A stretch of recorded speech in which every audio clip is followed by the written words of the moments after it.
Aquí lo que de la piedra se piedra que no sea derribada. En el año 60 o 70 por ahí, un emperador Tito invadió Jerusalén y acabó con el templo entero, lo destruyó. No hay más templo, no hay levita, no hay diezmo. Ahora, los fariseos mantuvieron el diezmo aún sin templo. ¿A quién le daban los diezmos? Entonces, una pregunta. Después de la destrucción del templo, ¿a quién le daban los sacerdotes el diezmo? ¿A quién? Si ya no había levita. Y Jesús mismo dice que están contaminados. Entonces, ¿qué significa eso? El diezmo estaba vigente hasta Jesucristo.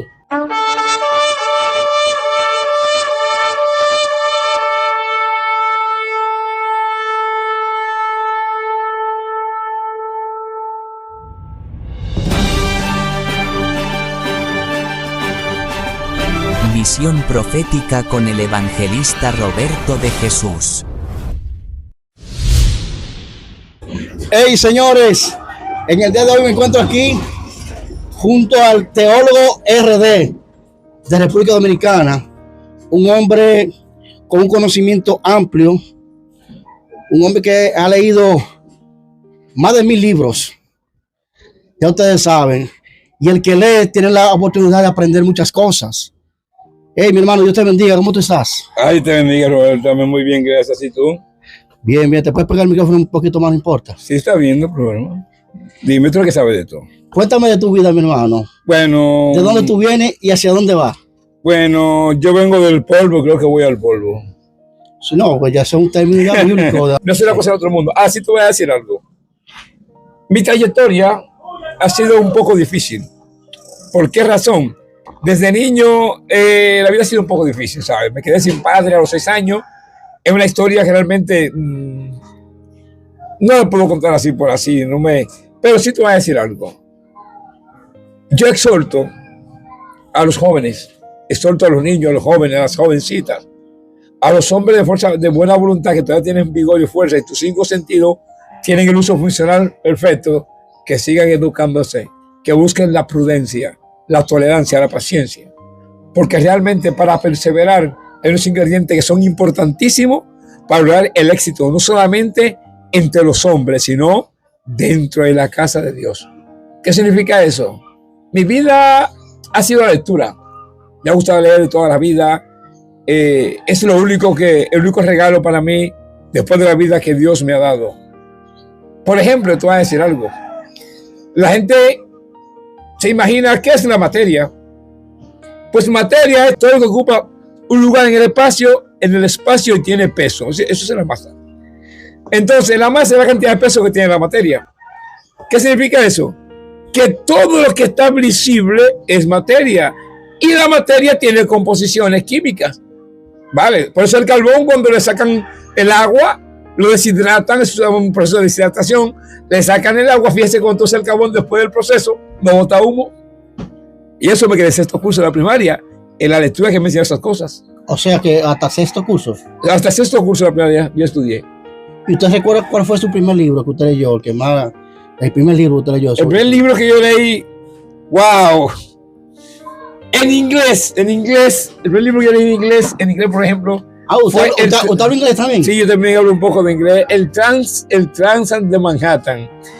Era un tren en Manhattan que iba por debajo de la tierra. ¿Cuándo fue eso? Eso fue... cuando leí el libro. El año más o menos. El año, pues, eso tiene que ser como los 80. Ok, pero usted... O sea, a esa edad fue usted empezó a leer. No, en los 80 ya tenía... Pero si leía una obra en inglés, una obra literaria en inglés, y tenía aproximadamente algunos 18 años. Ah, no, pero usted estaba preparado ya, sí, para esa época. Lo que pasa es que yo empecé a estudiar, a leer y a estudiar juntos. Yo nunca he leído. Yo estudio. Porque la lectura te entretiene, te apasiona, pero no te deja nada aquí en el intelecto, que es la parte donde el cerebro almacena los datos. Okay. ¿Entiendes? Entonces, ¿qué significa eso? Yo empecé con el librito básico azul y rojo del inglés. Ok, inglés básico. A los 14 años. Y a los 15 años empecé a clase de inglés pagándome un peso quincenal, a los 15 años. Y desde los 15 años hasta hoy he sido maestro, no profesor. Maestro, porque estudié todos los libros de la UAS de Magisterio. lo estudié casi todo en mi casa. Para usted da clase como a domicilio. A domicilio, pues no tenía documentación, no tenía nada que mostrarla burocráticamente hablando, porque en este país, si tú no eres fulano de tal, si no estás ligado a la política, a lo que tú sabes, tú no tienes una oportunidad. Eso sí es verdad. Puede ser tanto mediocre ocupando puestos en todas partes, porque no tienen la capacidad, sino todo a través de conexión. Lo siento, yo hablo claro. El trabajo efectivo es el que está preparado. Eso es así. Pero si ustedes son amigos míos y saben dar martillazo, no son carpinteros, a mí me ponen en un lugar, en una empresa, y digo, Hans, venga, Roberto, vamos, ustedes son carpinteros, luego profesionales, y no se hacer martillo, pero llevamos 10 años, somos una obra que se derrumba, como ustedes saben, no voy a decir que el caso es que esa es la vida. Esa es la vida y esta es televisión. Aquí, yo voy a decir algo, yo soy animador profesional. Yo trabajé en animación 5 años en Iberostar y 5 años en Meliá. O sea, usted era bailarín. Bailarín es una cosa. Oye, el baile es una sesión dentro de la animación. Ok, entiendo ya. Sí, el departamento de animación tiene muchísimas sesiones. Entonces, ¿qué significa eso? Que tengo la chispa de la animación, he sido siempre abierto, hablo inglés un poco, francés un poco, alemán un poco, italiano un poquitico, ruso un poquitín y a veces mucha M. ¡Ay! Perdón. Dime. Y usted me puede hablar mucho en inglés ahí para que la gente vea que usted no está relajando.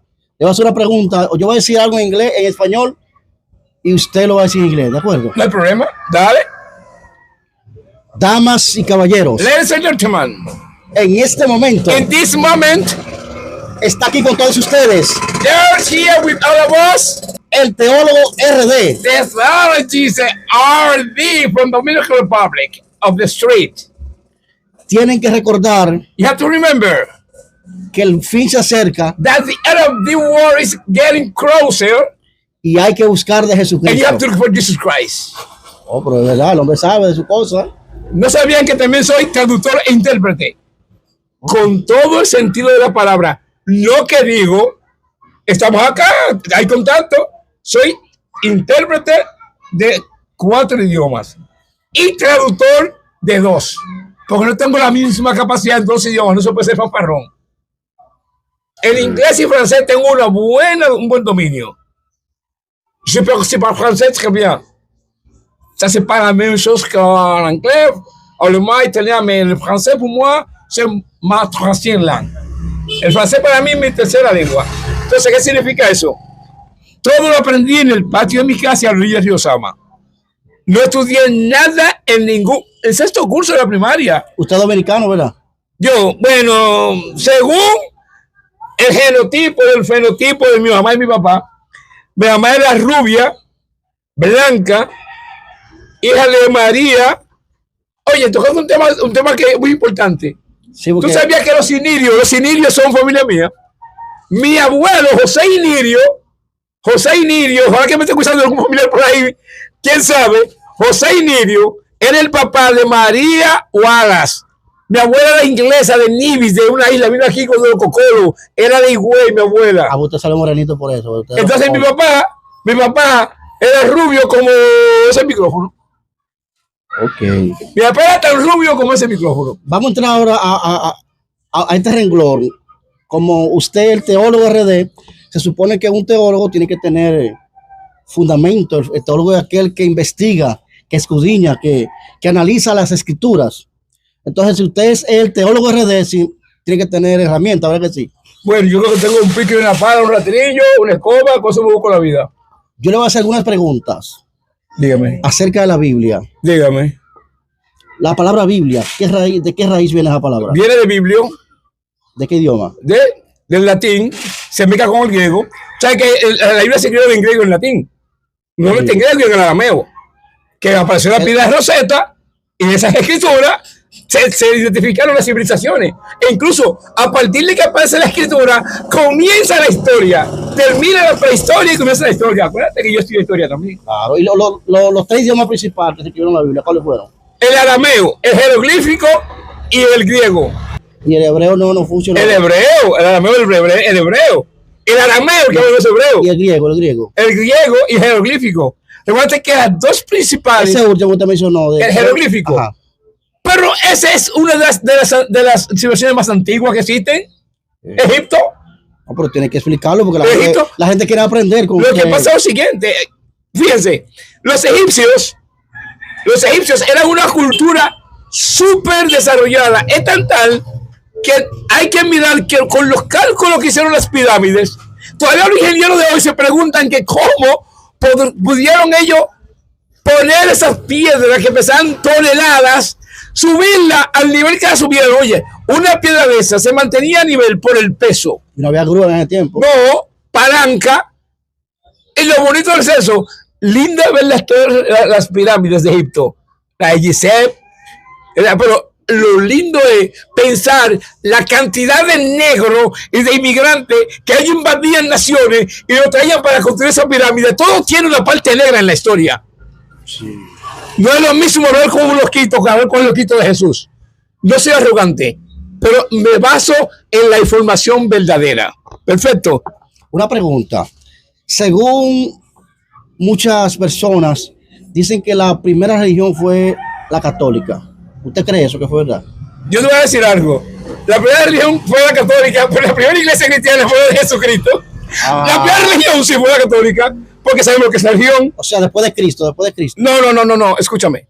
La primera religión que apareció fue la católica, ¿verdad? ¿Por qué era religión? Porque ellos tenían creencia teológica, pero no cumplían con lo que dice la teología bíblica. Okay, entonces surge entonces en el 1500 y algo Martín Lutero, un alemán que fue el que trajo y condujo a la reforma de la iglesia para que se pudiera predicar nuevamente el evangelio. Tenía 400 años mudo. ¿Por qué? Porque un grupito de religiosos y clérigos, mejor nombre, tenían el evangelio como secuestrado. Y Martín Lutero descubrió algo y dijo, leyó la Biblia, que estaba prohibido leer la Biblia. Solo la leían los sacerdotes, los obispos. Y él leyó oculto y vio que ahí me decía, el justo por la fe vivirá. ¿Por qué le llamó la atención eso? Porque después de Cristo para acá, ya no estamos bajo el yugo de la ley. No hay que matar un becerro, no hay que ir con una cruz al hombro a la basílica, no hay que hacer ningún sacrificio, porque Cristo hizo uno para siempre. Entonces, ¿qué significa eso? Bien claro, que el que tiene el conocimiento de la palabra, sabe bien claro que la única forma que el hombre puede llegar a la plenitud es a través de Jesucristo. Ya que usted tocó ese tema, es de suma importancia. La Virgen María tuvo un papel muy importante, que fue al vientre que vino el Mesías, el Salvador del mundo, porque ya sí estaba profetizado. Pero muchas personas hoy en día todavía, principalmente la Iglesia Católica, ellos le rezan a la María que rueguen por ellos.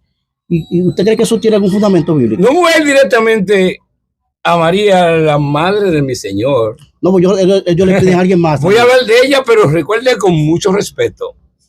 Pero voy a hablar conforme a la Biblia.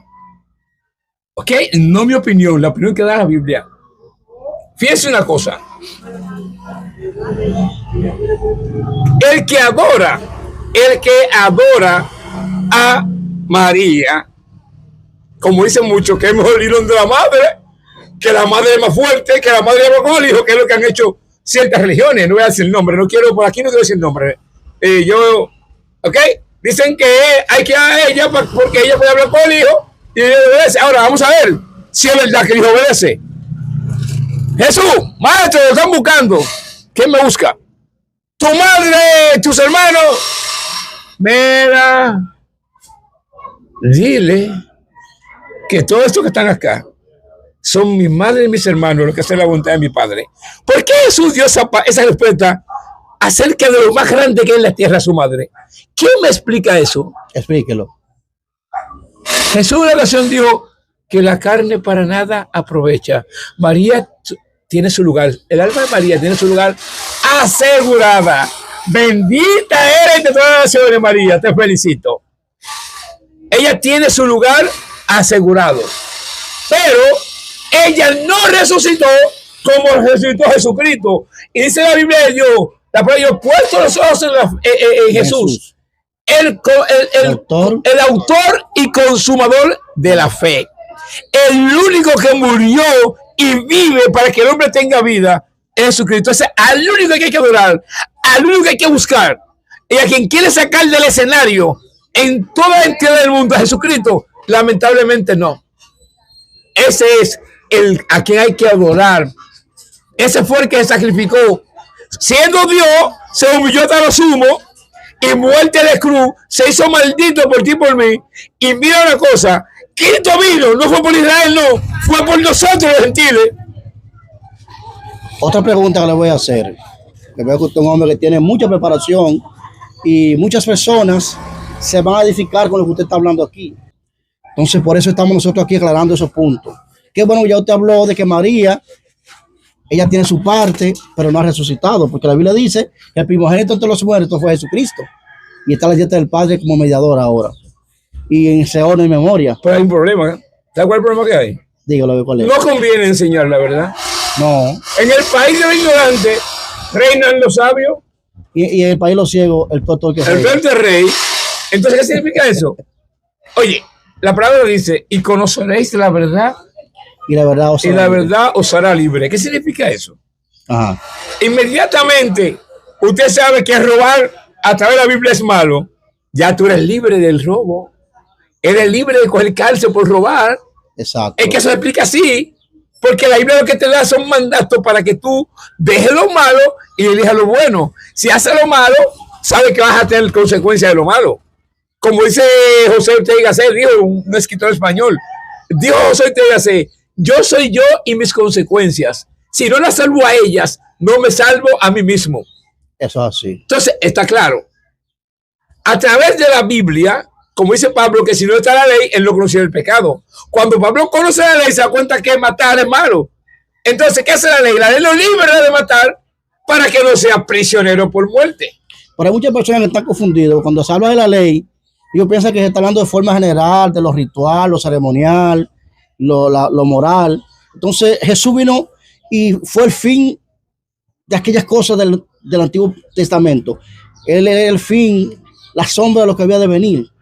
Entonces ya vino Cristo, entonces ya estamos en la gracia. Entonces, ¿por qué mucha gente todavía vive usando cosas del Antiguo Testamento y queriéndolo traer como bueno y válido en este tiempo? Principalmente uno de ellos es el diezmo.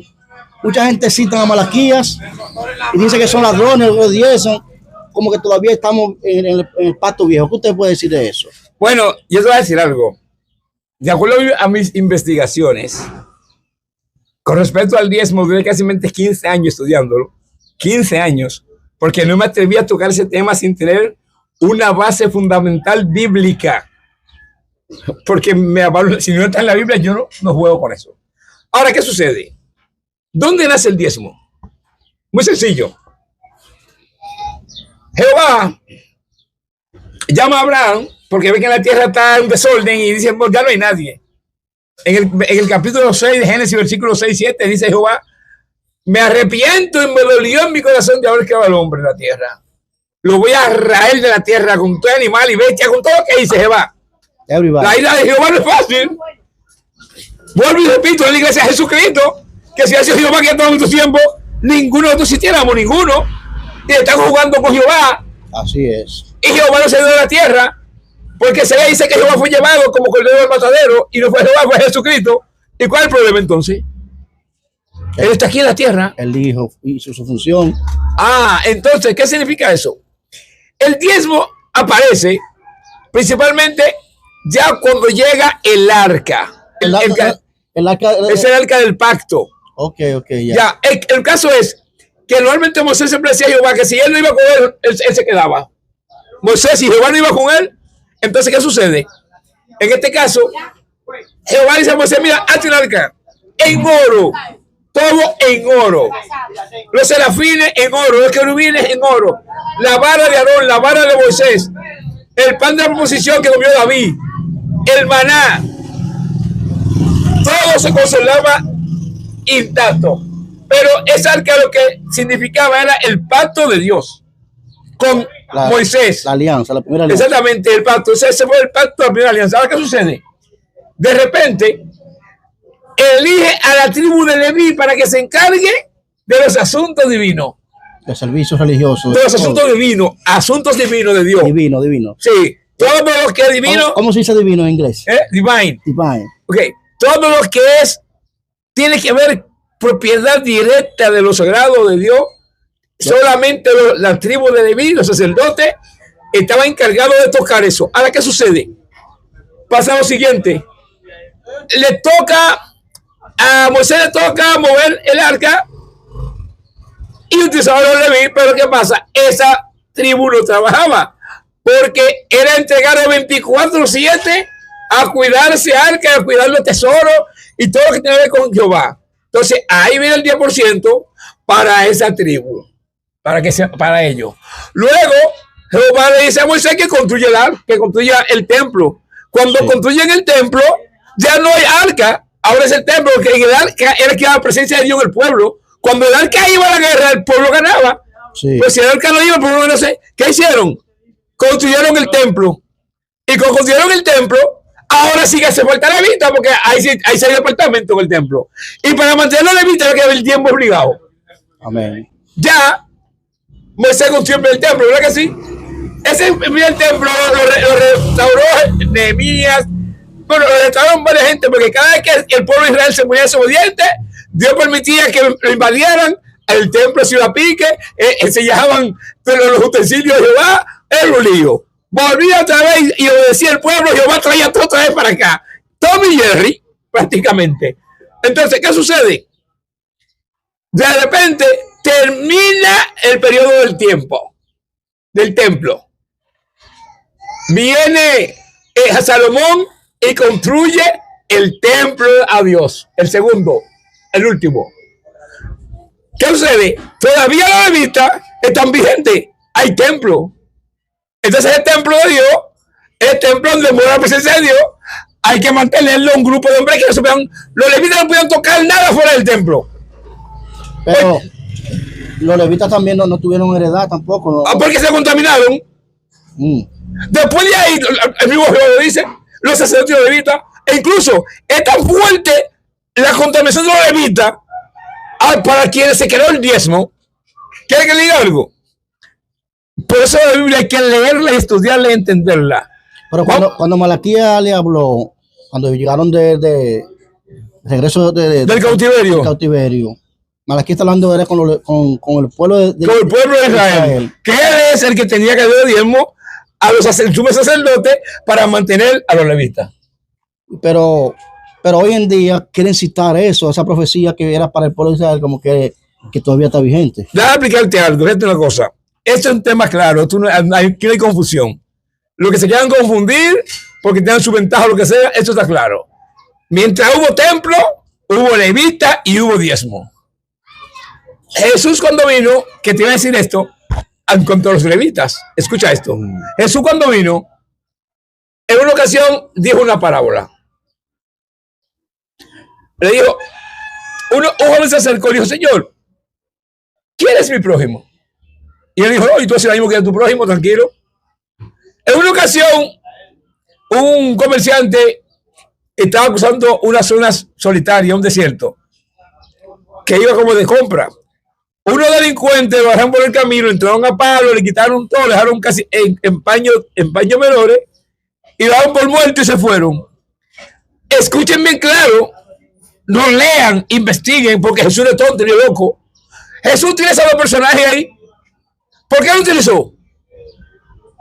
Porque ya estaban contaminados. Cuando Jesús vino, encontró un mercado en el templo. Un mercado en el templo encontró Jesús. Ya es que no conocen la Biblia. Entonces, ¿qué sucede? Jesús utiliza a dos personajes religiosamente, la crema y la nata. Pasa el sumo sacerdote, dice Jesús, no yo. Ve el agolpeado, ve el agolpeado, y cuando ve el agolpeado dice, si lo toco, me contamino. Oiga, a su prójimo, un sumo sacerdote, si ve algo. Pasó un levita también, a quien le daban el diezmo, que eran para ellos. ¿Y qué pasó? El levita le dijo, es algo levita. Eso es lo que yo me imagino que es el levita. Algo hizo ese que está así, no se le pegó. Sin embargo, un enemigo de los judíos, un samaritano, de la palabra del buen samaritano, se detuvo en un burrito, agarró a los judíos que eran enemigos y hasta hoy son enemigos todavía Samaria y Judea, hasta hoy. Y lo agarró y lo curó el pudo ahí, lo montó en el burro, se fue a pie, lo llevó a un mesón. En el mesón le dijo al mesonero: atiéndemelo, toma, y si falta algo, yo voy a pagar, te lo pago. Oye, un pobre que no era religioso. ¿Qué inciensa de Jesús con eso? El levita pasa, el sacerdote pasa, ninguno, que son los que tienen realmente que socorrer al desvalido, al oprimido. Ellos no hicieron nada. Así mismo, como Jesús dijo esa palabra, estaban los levitas y los sacerdotes en ese tiempo, porque ellos no fueron los que mataron a Jesucristo. No es fácil el tema. Entonces, ¿qué sucede? El buen samaritano, siendo enemigo, ¿qué mensaje? Ahora mismo el Señor me bajó el fa de lo que significa ese mensaje. Recibe. ¿Qué mensaje envía esa parábola? Si no sabía, entiéndelo. Jesús vino a unir el enemigo con el amigo. Jesús vino a unir a los hombres. Hay a reconciliar a los hombres con Dios. Pero si no hay paz entre los hombres, no hay paz con Dios. Así es. Entonces Jesús vino a reconciliarse. ¿Qué sucede? En esa parábola lo más importante es que se juntaron dos regiones que todo el tiempo tenían guerra. Que yo creo que usted de la información del antes y el después. Okay. Eso usted está dando importante. Yo creo que usted enseñe a la multitud de que si está vigente o no está vigente. Ok, no, perfecto, yo te creo eso. El diezmo que buscó cuando Tito invadió, Jesús le dijo a los discípulos: ustedes ven estas piedras que están aquí, todo esto. Aquí lo que de las piedras se piedra que no sea derribada. En el año 60 o 70 por ahí, un emperador Tito invadió Jerusalén y acabó con el templo entero, lo destruyó. Hasta ahora ya no hay más templo, no hay levita, no hay diezmo. Ahora, los fariseos mantuvieron el diezmo aún sin templo. ¿A quién le daban los diezmos? Entonces, una pregunta. Después de la destrucción del templo, ¿a quién le daban los sacerdotes el diezmo? ¿A quién? Si ya no había levita. Y Jesús mismo dice que están contaminados. Jehová dice que están contaminados, que están fuera de la gracia de Dios. Entonces, ¿por qué? ¿A quién? Entonces, ¿qué sucede? Cuando Cristo empieza a asumir su ministerio, ya ustedes saben, predica la verdad, predica la gracia. Ya ahí tú pecas, no tienes que matar una vaca, un cordero, una paloma, sino que ya solo tienes que ir delante de Jesucristo, humillarte, arrepentirte de tu pecado y no volver a cometerlo. Porque si te arrepientes y vuelves a cometer, estás en lo mismo. Entonces, ¿qué significa eso? El diezmo estaba vigente hasta Jesucristo, pero lo tenían vigente los fariseos, porque ya desde que no había templo ya no había diezmo. ¿A quién? Si estaba todo contaminada la tierra. E incluso cuando Jesucristo vino a la tierra, producto del pecado de Israel, Israel era cautivo de los romanos. Es decir, Israel estaba bajo el poder de los romanos. De Constantino para acá fue que vino la libertad de culto. O sea que Constantino, como había una persecución con los cristianos de aquella época primitiva, que adoraban en las cuevas, y Constantino tuvo una visión supuestamente y dio libertad de culto y puso a los cristianos como religión oficial. Ok, no sé si ustedes sabían que los emperadores tenían asesores, eran gente con mucha habilidad, ¿verdad? Entonces, lo que ellos siempre pretendían y presumían era ampliar su imperio, fortalecer su imperio. Constantino vio que en lo religioso producía más dinero que la guerra y se alió con los fariseos, fusionaron la iglesia y la nobleza. Sí, la corona y la iglesia se unieron. La iglesia queda con el encargo de la educación del pueblo, ¿verdad? La iglesia queda con el encargo. Entonces, la iglesia del el encargo de educar al pueblo enseñaban La educación que daban religiosa enseñaban lo que ellos querían a favor del imperio. Eso no es cosa de niños. Aquí hay que estudiar, leer mucho. No cualquiera que entiende esto. Entonces, ¿qué sucede? Constantino, como emperador, sabe que la iglesia renta dinero, renta tesoro, porque antes se ofrendaba oro, se ofrendaba buena tela, y era un oro. Y él se dio cuenta cómo no declaró el cristianismo de la iglesia oficial del reino, del imperio, si él se beneficiaba de ahí. Entonces, ese mismo modelo que Constantino impuso, estableció, a través de los años, fue creciendo y desapareció el evangelio de Jesucristo original, fue quedando atrás. Pasaron 400 años y no se escuchó nada de la Biblia, ¿cierto o verdad? Incluso, eso es así como usted dice, corroborando con eso, ellos empezaron a aprobar leyes gubernamentales que había que, los cristianos tenían que guardar todo eso, y por ahí fue que vino el asunto. Lógico, porque, oye, si tú no presionas, si tú no oprimes, no hay obediencia. Al hombre hay que presionarlo para que obedezca. Dios está teniendo tiempo que presionarnos nosotros para que obedezcamos. ¿Qué significa esto? Que Constantino vio la ventaja económica, vamos a hablar claro. Constantino vio la ventaja económica, vio que había cuarto. Claro. Y los emperadores siempre lo que querían era aumentar su poder, engrandecer y ampliar su imperio. Y eso fue lo que él hizo, ¿verdad? Ahora, una pregunta. Te voy a hacer una pregunta, tío, muy sencilla. Agárrate tú ahora. Para mí ahora. Agárrate. Mi pregunta es la siguiente, agárrese. Internauta, agárrese. Yo sé que la sabe, inteligente. No, que va. Eso, yo sé que la sabe. Yo vine aquí a aprender con ustedes. Oye, ¿por qué razón? La pregunta va para él y para el resto del mundo. Para todo aquel que lee, analice e investiga la palabra de Dios. ¿Por qué la sede principal del cristianismo está en Roma? ¿Ay? ¿Del cristianismo católico? Para el mundo entero, la sede principal del cristianismo de la iglesia de Jesucristo está en Roma, ¿sí o no? Él dice que no, yo no sé, pero ¿sabes qué hace? Cuando se habla de la sede principal del cristianismo, todo el mundo habla del Vaticano, habla de Roma. ¿Por qué está en Roma la sede? Un país que tuvo 400 años a los judíos cautivos. Cuando Cristo vino a la tierra, Jesucristo era cautivo de los romanos porque vino a los judíos. A los suyos vino. Y los suyos no recibieron. Encima estaban cautivos y estando cautivos, sufriendo, vieron comida, vieron luz, vieron sanidad, ciegos vieron, muertos resucitaron y en cautiverio, bajo un yugo de un imperio. ¿Y cómo ese imperio tiene la sede principal del cristianismo? En su país. Cuidado.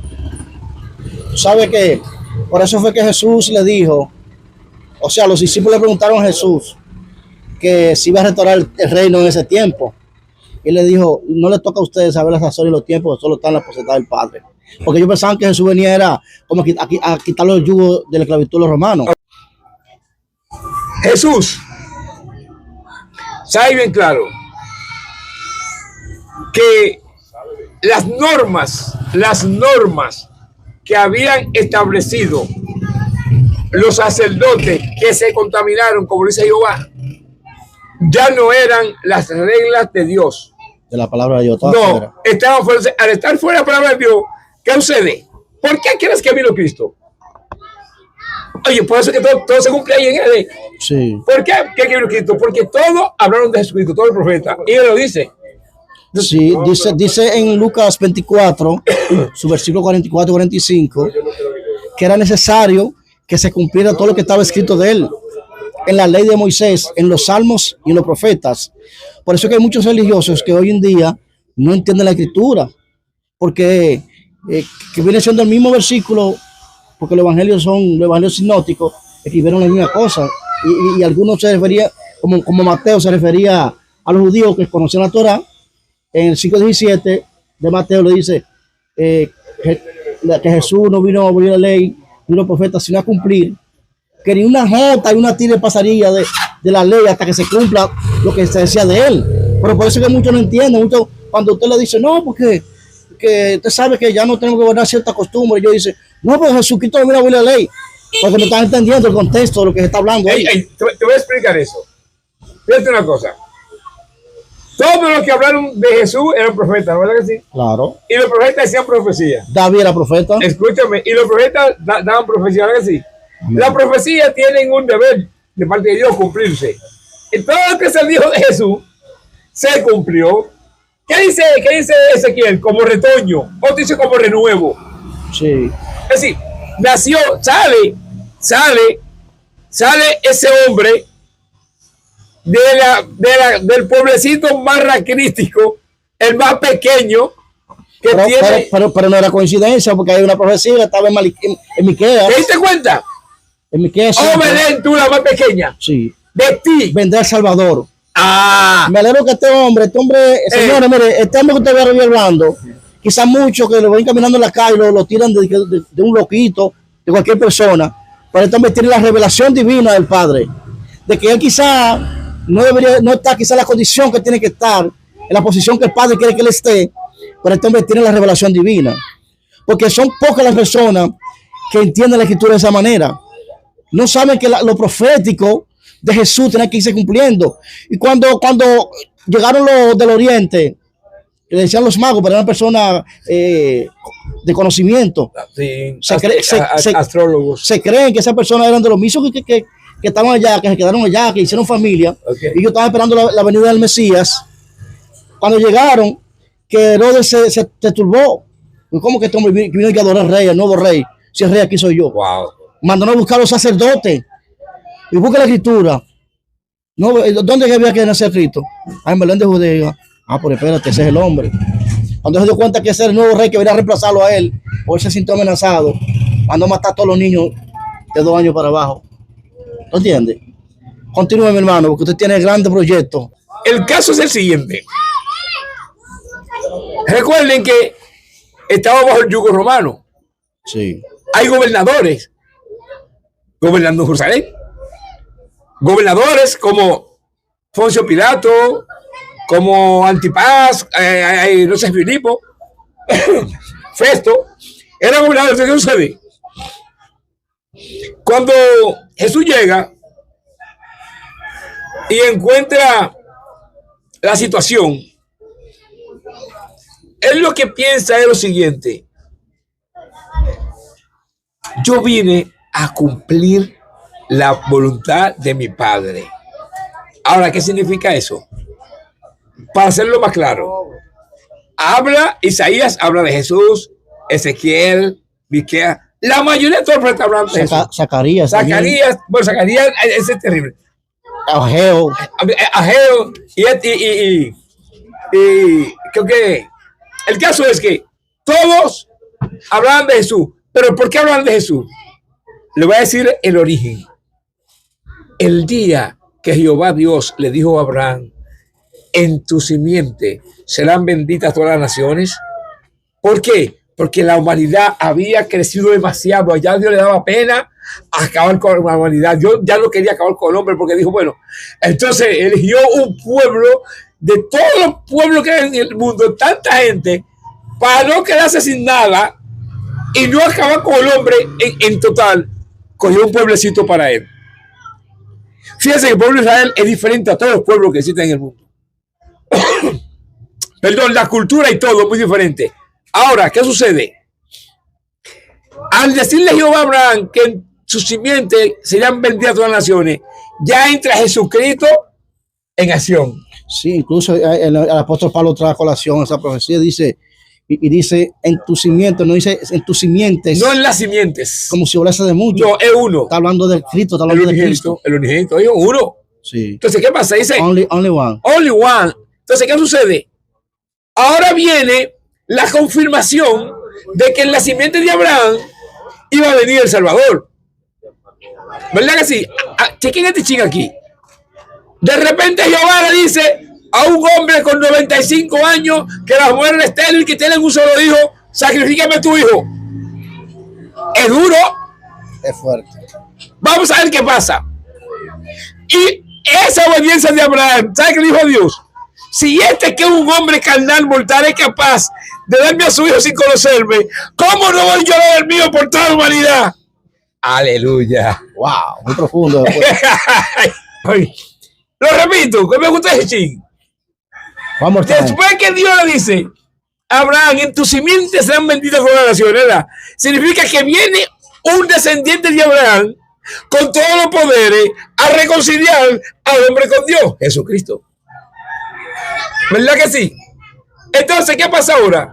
Ahora ella dice, déjame confirmar la fe de este caballero. Porque ellos ya tienen un plan con Jesucristo. Ya ellos saben que a Jesucristo lo van a ñangar la fuerza, porque ya lo metió en el escenario a Jesucristo. La simiente de Abraham. Ahora, ¿qué sucede? Dice, déjame confirmar esto. Abraham, sacrifícame a tu hijo Isaac. ¿Usted se imagina? Abraham tenía 75 años cuando Jehová lo llamó. A los 95 Sara embarazada. ¿Qué sucede?